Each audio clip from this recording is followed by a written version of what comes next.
accélération plus accélérée de l'origine de l'histoire, il y avait une lecture quelque part ou c'était votre vie, une expérience, votre expérience personnelle? C'était un mélange des deux, c'est-à-dire que moi je voulais parler de la paternité, plutôt de la parentalité, sous un angle un petit peu contemporain, ça correspondait à ce que j'étais en train de vivre. Et j'en parlais avec beaucoup à ma productrice qui est une amie, et on est devenus parents à peu près en même temps. Donc voilà, on avait envie de parler de ça, on cherchait un sujet, et puis je constatais avec regret que mon expérience n'était pas du tout cinématographique, parce que voilà, moi je m'inscrivais complètement dans la lignée de mes amis, des nouveaux pères très concernés, très féminisés dans ce que ça, voilà, dans ce que ça de caricatural, quoi, des tâches. Et voilà, il y avait pas de trajet, il y avait pas d'angle, il y avait pas de. Et puis j'ai entendu Xavier Demoulin parler de son livre à la radio. Et voilà, il a dit cette phrase qui est restée un leitmotiv autant dans l'écriture que dans la mise en scène que dans le montage, qui était cette histoire d'un mec qui a eu besoin de quitter son noyau familial pour assumer son rôle de père et faire la rencontre de ses filles. Et je trouvais qu'il y avait dans cette phrase vraiment un terreau de cinématographique, parce qu'il y avait un vrai trajet, quoi, avec un point de départ, un point d'arrivée, et que j'avais envie vraiment d'écrire et de filmer le trajet de ce mec pour devenir voilà, d'un père totalement démissionnaire à une sorte de mère juive. Voilà, c'était ça qui m'intéressait. C'était mon leitmotiv. Vous avez l'impression alors qu'il faut un électrochoc aussi violent pour rencontrer ces amis? Pour assumer la paternité. Je n'inscris pas dans une lignée totalement psychologique et je généralise pas mon propos. En tout cas, il y a une singularité dans le trajet de ce personnage qui permet d'aborder plein de thématiques généralistes, elle. Alors, son trajet ne l'est pas nécessairement, et on peut tout à fait être assumer son rôle de père en famille, et je le souhaite à tout le monde. Mais voilà, je trouve que ça permettait vraiment d'être singulier dans les thématiques que je voulais aborder et ne pas être sociologique, faire un film de plus sur la paternité. Voilà, c'est ça qui m'intéresse. Quelle est la liberté prise par rapport au roman? Je pense que ce soit justement cette histoire de mère juive, de sœur juive, ou la partie musicale par exemple, c'est les éléments qui sont dans le roman? Non, tout ça c'est pas dans le roman. C'est vrai que je suis vraiment parti de ce pitch, quoi. Et j'ai gardé l'énergie du roman, mais j'y ai amené, voilà, d'autres choses que je voulais raconter sur, voilà, ce personnage qui rencontre autant sa sœur que ses enfants, sur le développement individuel, donc qui sont ses considérations professionnelles. Voilà, tout ça, je l'ai amené. C'est des choses dont je voulais parler qui n'étaient pas dans le roman. Est-ce que vous pourriez nous parler du coup tous les deux de votre rencontre, de comment ça s'est fait? C'est que vous confiez à Flo dès le départ pour le projet, ou comment, enfin, quel critère en fait moi ça fait pas très longtemps que je fais ce métier de chanteuse. Du coup Cyril n'avait pas spécialement entendu parler de moi comme ça naturellement, mais il cherchait une chanteuse pour son film. Et une vraie chanteuse, pas une actrice qui aurait fait chanter un répertoire écrit pour le film, pour qu'il y ait cette vérité-là. Enfin, là, je reprends tes propos. Et du coup, il a regardé beaucoup de live, beaucoup de chanteuses dont on connaissait pas le visage, parce que c'est ce que tu voulais aussi, pour cette vérité aussi, si j'ai bien compris. Et du coup, il m'a demandé de venir passer une audition parce qu'il savait pas si j'allais pouvoir jouer un minimum de comédie et réussir à faire ça. Et moi non plus, je savais pas si j'allais y arriver. Du coup, je suis allée à l'audition un peu hésitante, pas très sûre de moi, mais on a beaucoup discuté, même avant l'audition, avant de faire les scènes. On a bu un café et Cyril m'a beaucoup parlé de ce personnage qui voulait très naturel et nature et spontané, et qui voulait finalement un peu comme moi. J'avais pas à être une chanteuse différente de ce que je suis, vraiment une chanteuse une diva ou une chanteuse très sophistiquée. Et du coup, je pense que voilà, je me suis un peu présortie et puis voilà, la rencontre c'est comme ça. Non, on a eu beaucoup de maisons de disques qui nous ont envoyé des artistes, des vidéos, des sons.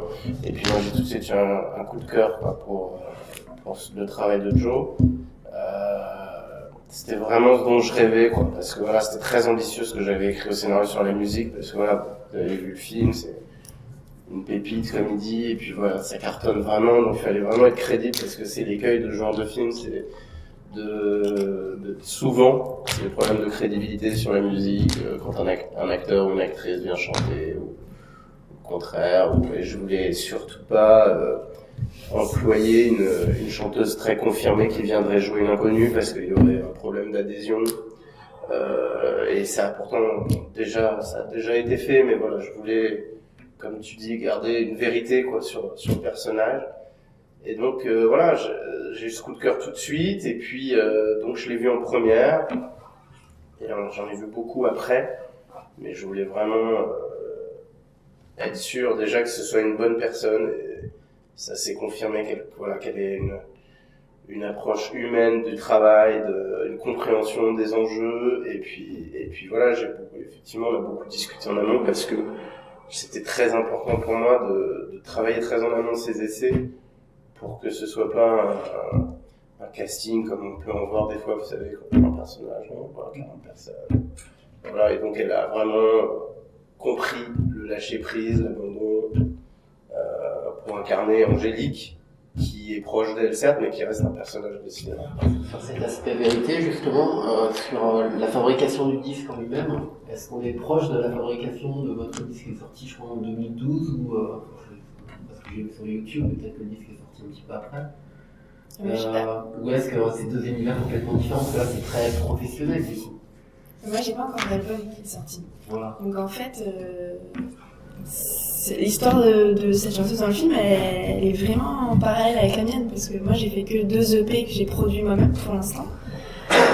Donc j'étais un peu dans mon coin, et là je prépare un album avec une maison de disques. Donc j'ai suivi un peu le schéma du personnage dans le film, c'est drôle. Et d'ailleurs dans le Grand Journal, Antoine Tocone dit que ma chanson est la musique d'une pub dans le monde entier pour une marque de soda. Et depuis un mois, ma chanson, la même, est la chanson de la pub Longchamp dans le monde entier. Je suis pas une marque de soda. Non. Mais du coup, en fait, il y a ce truc, c'est assez drôle. Et moi, du coup, j'en suis plus à faire des rendez-vous avec des maisons de disques comme on voit, mais je l'ai fait, et c'était il y a pas si longtemps. Ouais. Et vous connaissiez bien ce monde-là, le monde de la musique? C'est pas mon univers non plus, mais oui, j'ai beaucoup de gens dans mon entourage qui sont là-dedans. Et puis j'avais très envie, dès l'adaptation, de faire d'Antoine un ancien batteur, un manager de musique, pour vraiment faire de ce couple un couple exogène, c'est-à-dire qu'ils n'ont pas la même vie, les mêmes valeurs, les mêmes horaires. Voilà, c'était très important pour moi, donc on a fait tout de suite cet ancien batteur et une juge pour le personnage d'Alice.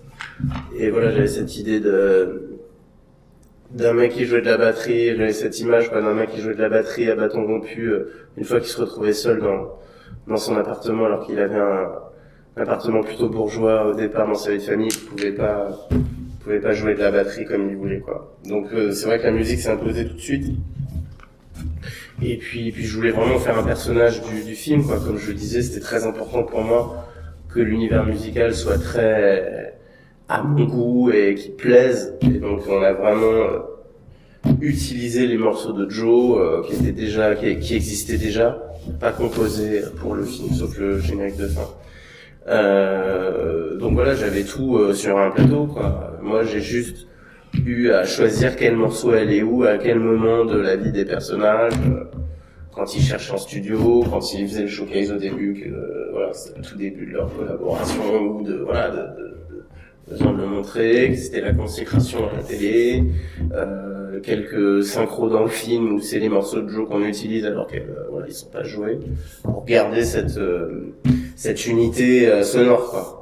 Et ça permet aussi de donner une crédibilité au personnage ou à la passion d'Antoine. Bien sûr. Bon, c'est pas bidon, quoi. C'était ça ce que je vous disais quand je voulais surtout pas que ce soit fake. Oui. Il fallait trouver vraiment une interprète à la hauteur de ce qu'on racontait. Et c'était très casse-gueule, quoi. On aurait vraiment pu ne pas le trouver ou aller vers quelque chose de plus fragile, quoi.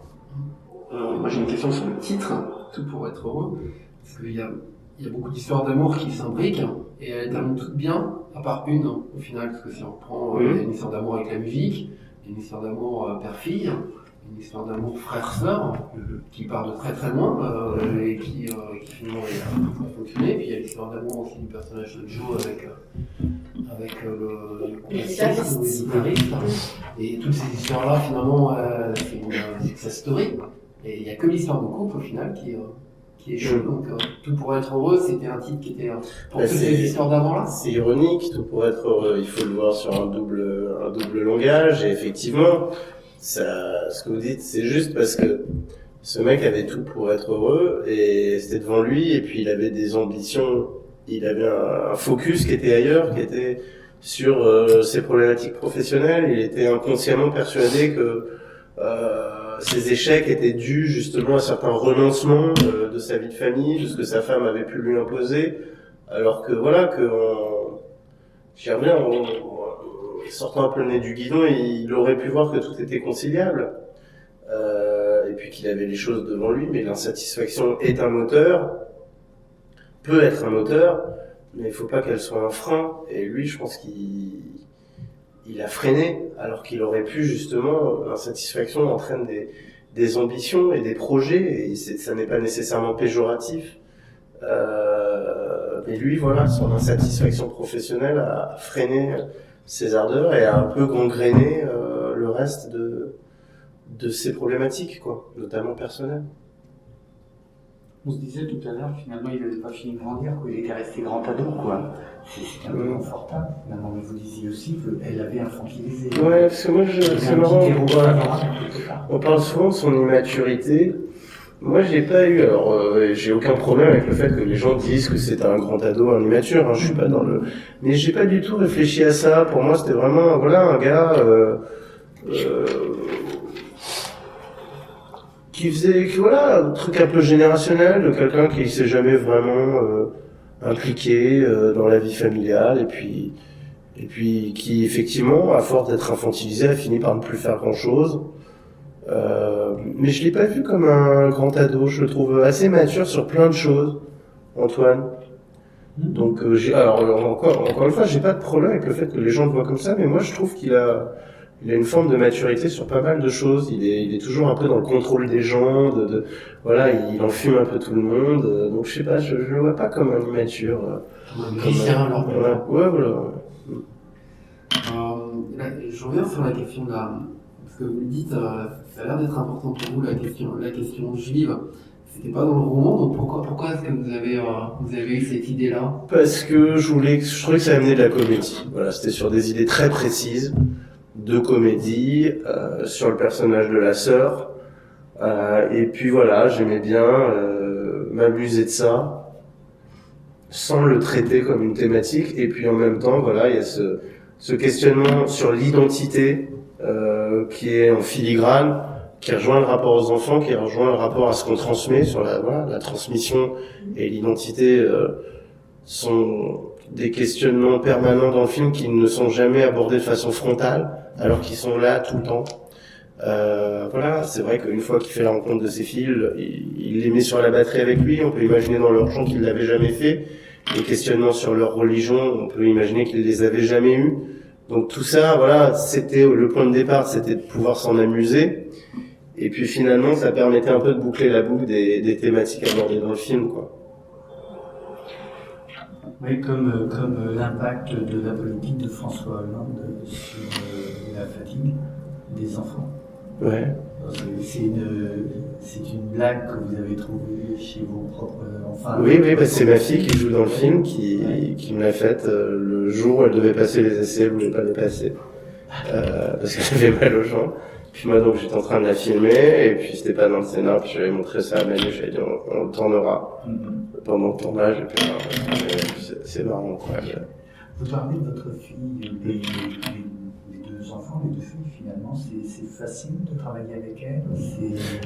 Ça l'a été parce que c'est des personnes qui sont impliquées, voilà, qui ont vraiment, que ce soit ma fille, donc avec ce rapport particulier, ou Jaya, qui joue sa grande sœur, voilà, il y a eu un rapport formidable entre elle et moi, entre elle et Manu, qui fait que malgré les difficultés de tourner avec les enfants aujourd'hui, parce que c'est très encadré, on n'a que 3 heures par jour, c'est très compliqué, on avait beaucoup de choses à faire, en peu de temps, ça a été quand même un plaisir très fort. Vraiment, on a vraiment beaucoup aimé faire ça. Comment vous avez pensé vos personnages en termes d'alchimie? Parce que si on prend le casting, on remarque qu'il y a pas mal de gens qui ont déjà tourné ensemble, même Payet de Molon dans Radio Star, avec Ratika, il a joué dans Comme tu es belle, avec Obanani, il a joué dans Tout ce qui brille. On sent bien qu'il y a un côté comme ça, alchimie. Ouais, alors avec. C'est comme ça Non, pas du tout. Alors avec Audrey Hor, ils ont des films en commun, mais ils n'ont pas de scène ensemble. Et puis Manu dans Comme tu es belle, il fait une figuration quasiment. Et après, voilà, je trouvais c'est très important de réfléchir dans la globalité quand on fait un casting. Et je trouvais que voilà que tout se mariait bien dans mes ambitions, dans ce que je voulais.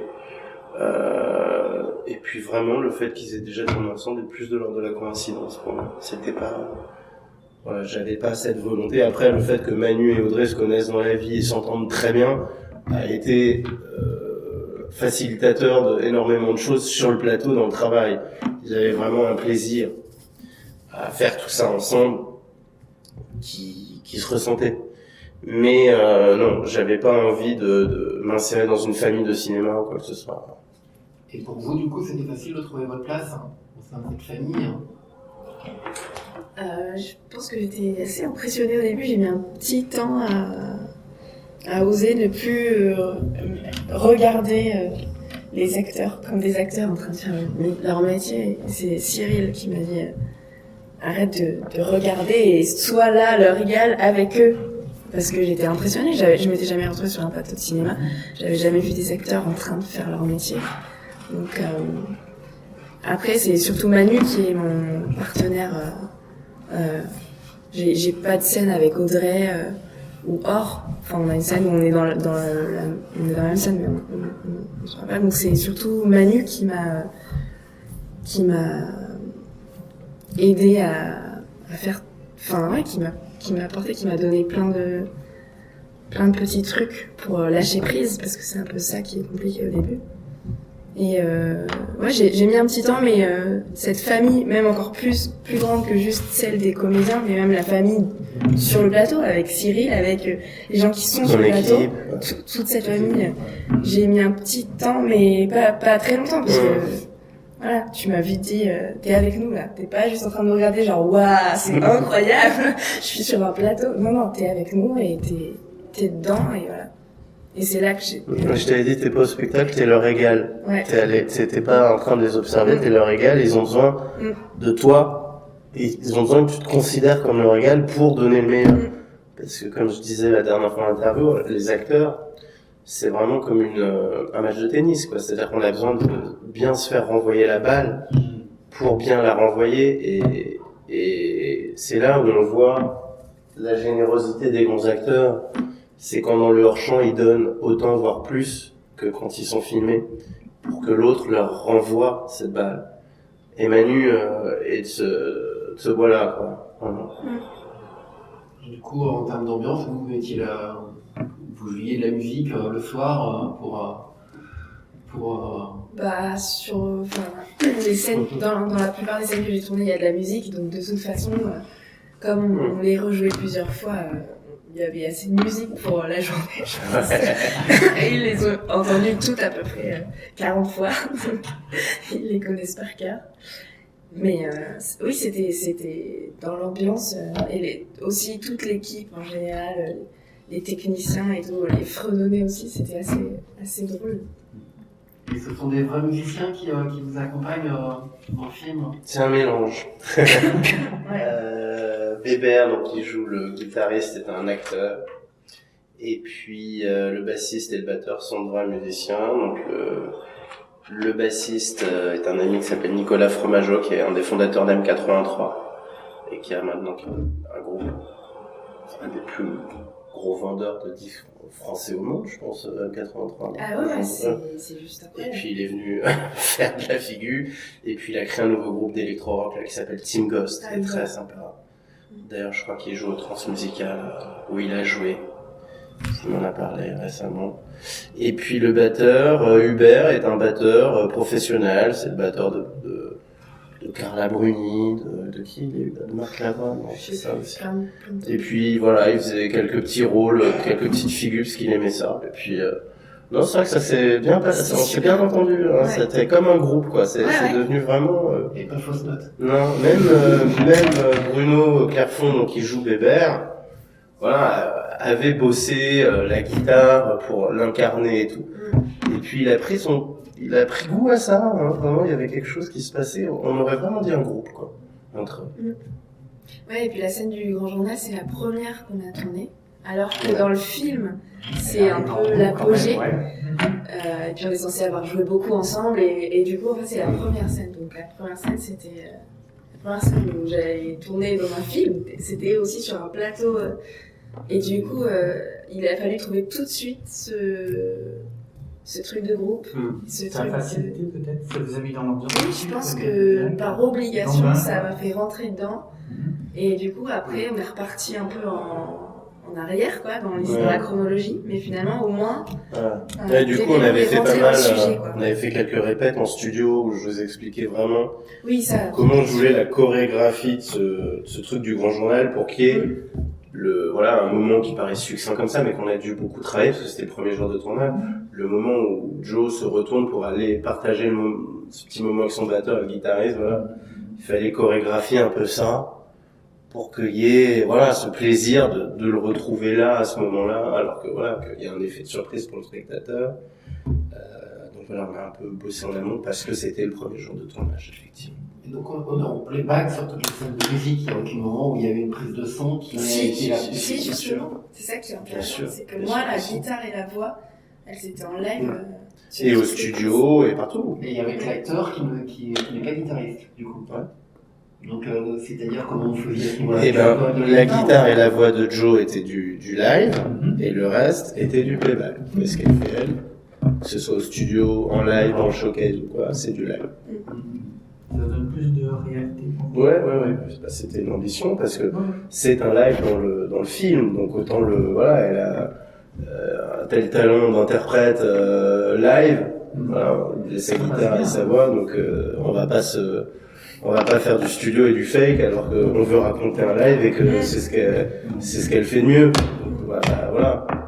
Ouais, et puis pour moi c'était super que tu aies cette envie que ce soit du live, parce que du coup j'avais cet enjeu aussi, il fallait que la prise soit bonne. C'était pas juste est-ce que je vais être jolie à l'écran. Ça, j'y pensais pas en fait. Ça m'a permis de vraiment faire ce qu'on me demandait de faire, c'est-à-dire une chanteuse qui se concentre en studio, qui veut faire quelque chose de bien. Et c'est votre job là, donc votre vrai job au départ, vous savez faire. Ça fait peu d'années que je fais ça, donc je suis encore en train d'apprendre mon métier, mais en effet c'est mon métier, donc c'est des situations que j'ai déjà connues, le studio, la scène, des situations que je connais. C'est super naturel, ça passe très bien. Mais c'est aussi parce que j'ai dû le faire en live et que Cyril m'a pas dit bon, tout est en playback, joue à la chanteuse qui fait son truc. Et ça joue énormément. T'es allé au bout de l'idée du truc. Le showcase qu'on voit par exemple, c'est que des figurants dans la salle ou vous l'avez ouvert? Non, c'est des figurants. Que des figurants? Vous n'avez pas tenté il y a beaucoup, il y a de la lumière, il y a une chorégraphie de ce qui se passe à la caméra, faut quand même... on peut pas filmer un concert à la volée comme ça quand on a des ambitions de mise en scène, ou alors on fait ce qu'on appelle du broadcast télé, c'est-à-dire qu'on pose des caméras comme si on filmait un concert, et puis on le met au cinéma. Mais voilà, nous on n'avait pas cette ambition-là, il y a le regard de Manu en coulisses et tout, donc il y avait un rapport à la lumière et au son qui disait qu'on pouvait pas faire ce qu'on avait envie de faire. La caméra était sur la scène, la caméra est très mobile à plusieurs moments. Oui, si ça avait fait télé, ça aurait été trop sophistiqué. On serait pas rentré dans le personnage. Pour le showcase de début, je pense. Je suis bon. J'ai encore 2-3 petites questions. Vas-y. Je reviens sur le personnage de Manu Payet. Est-ce que pour vous, son évolution, c'est une transformation passagère ou une prise de conscience et quand je parle de transformation passagère, qui serait obligatoire parce qu'il est provoqué, parce qu'il est face à une rupture, c'est comme ça que vous avez pensé les choses? Non, pour moi, il n'y a rien de passager dans ce qu'il vit. Il sera totalement différent à la fin du film et ce qu'il va vivre après que ce qu'il était. Et il va pas revenir à ses démons. Et dans un sens, je disais souvent que le fait d'être parti de chez lui et qu'elle lui laisse les enfants pendant 15 jours lui a sauvé la vie. Parce qu'il serait vraiment allé dans un mur si ces événements ne s'étaient pas passés. Et voilà, je pense que le dernier plan où il marche beaucoup plus apaisé, beaucoup plus calme qu'on l'a vu pendant tout le film avec ses filles, montre bien que c'est pas passager et qu'il est une meilleure personne à la fin qu'il ne l'était au début. Et donc ma dernière question du coup sera pour vous, votre album du coup il est prévu pour quand? Eh ben, je suis en train de travailler dessus. Je pense qu'il sortira à la fin de l'année. Donc voilà, je suis en plein dedans. J'ai déjà fait 2 mini-albums, donc 2 EP. Et la bande originale du film, avec les chansons, ces versions-là, les chansons, sortira le 8 avril. Donc D'accord. Un peu avant la sortie du film. Et vous avez des dates en ce temps, peut-être, des concerts prévus? Il y a quelques concerts, mais là je me concentre vraiment sur finir d'écrire, finir de composer et enregistrer ce disque. Et en fait, il y a quelque chose d'intéressant par rapport au film, c'est qu'on m'a fait chanter, on m'a proposé de chanter cette reprise de Jodassin, qui est le générique de fin. Et je l'ai faite en anglais et en français parce que à la base c'est une chanson en anglais. City of New Orleans. City of New Orleans, voilà. Donc on a fait les 2 versions. C'est la version française qui a été gardée parce que c'est celle qui était la plus juste, je pense, par rapport au film. Et moi, ça faisait très longtemps que j'avais envie de chanter en français, que j'écrivais en français, mais pas pour des chansons, que j'écrivais comme ça. Et là, ça a vraiment fait le lien pour moi avec la musique. Et du coup, voilà, je prépare dans mon disque du français aussi pour mes chansons. Et peut-être cette reprise, je sais pas encore. Mais voilà, du film a découlé quelque chose en plus pour mon disque. Donc voilà. Bonne chance à tous les deux. Merci. Merci à vous.